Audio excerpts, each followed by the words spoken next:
मंशा नहीं है हजारीबाग को ठीक करने का। जैसे चल रहा है चले, जैसे चल रहा है चले, टाला जा रहा है सिर्फ। ऐसा नहीं कि नहीं हो सकता है, सब कुछ पॉसिबल है। दुनिया में कुछ इम्पॉसिबल नहीं है, किया जा सकता है। करने की मनोभावना होनी। कहीं न कहीं सोचा नहीं गया, कहीं न कहीं हजारीबाग के प्रति सौतेला व्यवहार किया गया, जिसके चलते हजारीबाग आज आगे नहीं हो पाया है। प्रमंडलीय शहर होने के बावजूद भी आज सब शहरों से पिछड़ गया हजारीबाग। उसके बाद भी हमारे मंत्री जी का ऐसा आपत्तिजनक बयान आता है कि मुसलमान कमज़ोर नहीं है और तरह तरह की बातें आती है। इस तरह गरिमा वाला पद में रह के इस तरह आपत्तिजनक बयान देंगे कि पर्चा काटा जाता है, उसमें जो पैसा लिया जाता है उसको फ्री किया जाए। विधानसभा सत्र में बजट सत्र चल रहा है और ऐसे में हजारीबाग के जो विधायक हैं प्रदीप प्रसाद, वो हमारे साथ हैं। एक बार फिर से रांची में आपका ढेर सारा स्वागत है हजारीबाग अपडेट्स में। स्वागत आपका है रांची में।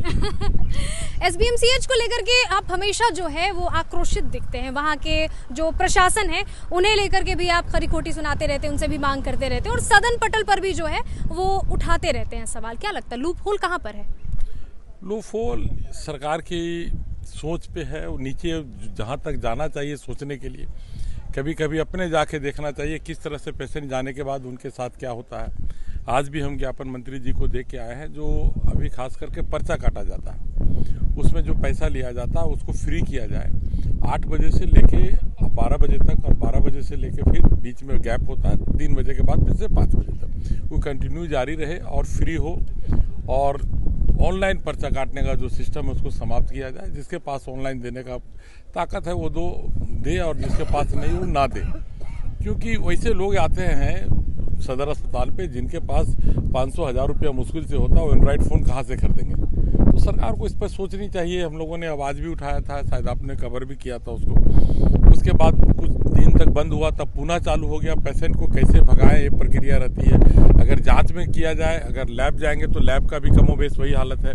ऑनलाइन लाल कार्ड, पीला कार्ड, जिस तरह का कार्ड है, हरा कार्ड, तो उन लोग को भी ऑनलाइन होने के बावजूद भी नहीं लिया जाता। कभी बोल दिया जाता है फिजिकल कार्ड लेके जाओ, कभी ऑनलाइन।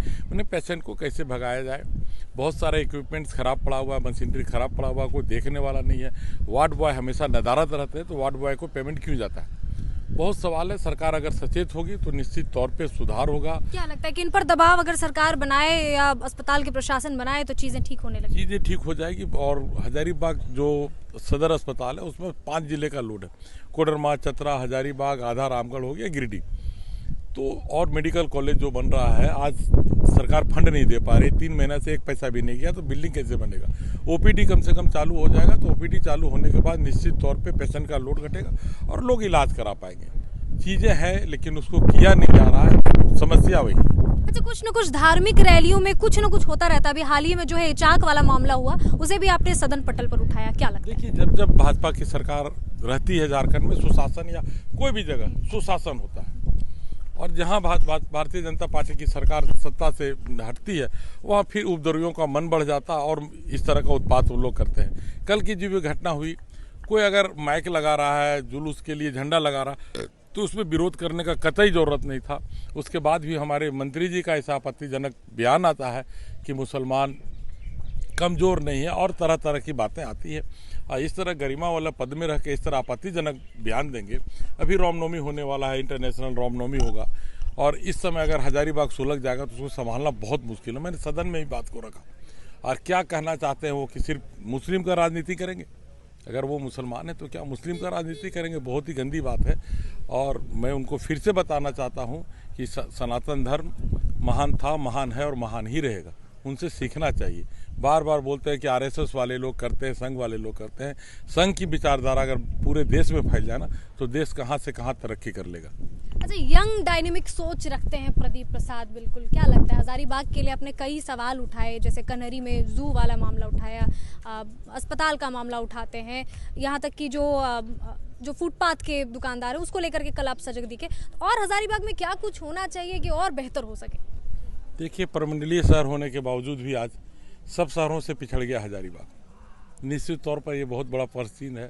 हजारीबाग में न ग्राउंड खेलने के लिए है, न आज फुटपाथ लोगों के लिए बहुत मुश्किल है। सड़क जाम, जो ट्रैफिक की समस्या विकराल रूप धारण की है। अगर हर सड़क पे डिवाइडर लगा दिया जाए तो आप धनबाद को देखिए, धनबाद में हर सड़क पे डिवाइडर लगा हुआ है, जाम नहीं लगती। कहीं न कहीं सोचा नहीं गया, कहीं न कहीं हजारीबाग के प्रति सौतेला व्यवहार किया गया, जिसके चलते हजारीबाग आज आगे नहीं हो पाया है।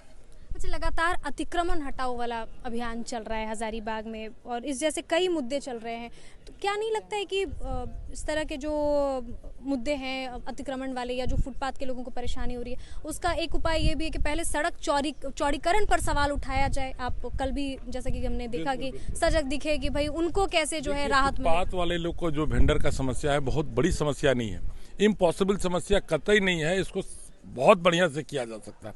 मंशा होनी चाहिए सरकार की, जगह भी है, लोग भी जाना चाहते हैं, मंशा नहीं है हजारीबाग को ठीक करने का। जैसे चल रहा है चले, जैसे चल रहा है चले, टाला जा रहा है सिर्फ। ऐसा नहीं कि नहीं हो सकता है, सब कुछ पॉसिबल है। दुनिया में कुछ इम्पॉसिबल नहीं है, किया जा सकता है, करने की मनोभावना होनी चाहिए। सदन में बात उठाते हैं प्रदीप प्रसाद, बिल्कुल खरी खोटी जो भी होता है सब उठाते हैं, लेकिन मज़ा ज़्यादा उन लोगों के पास आता है या फिर यहाँ पे ज़्यादा मज़ा आता है? मज़ा तो अपने पास ही आता है, लोगों के पास और अपने लोगों के बीच में। यहाँ भी लेकिन कुछ सीखने को मिल रहा है, तो कहीं ना कहीं यहाँ भी आनंद आ रहा है, कुछ सीख के ही जा रहे हैं। बहुत शुक्रिया आपका। चलिए, धन्यवाद। Thank you so much. तो ये हमारे साथ प्रदीप प्रसाद थे और विधानसभा सत्र चल रहा है, बजट सत्र चल रहा है और ऐसे में 27 तारीख तक ये चलना है। अब इसी के साथ हजारीबाग अपडेट्स देखते रहिए, यूं ही प्यार बरकरार रखिए। नित नए खबर इन्फॉर्मेशन के साथ और विधानसभा सत्र को लेकर आप तक हाजिर होती रहूंगी। शुक्रिया।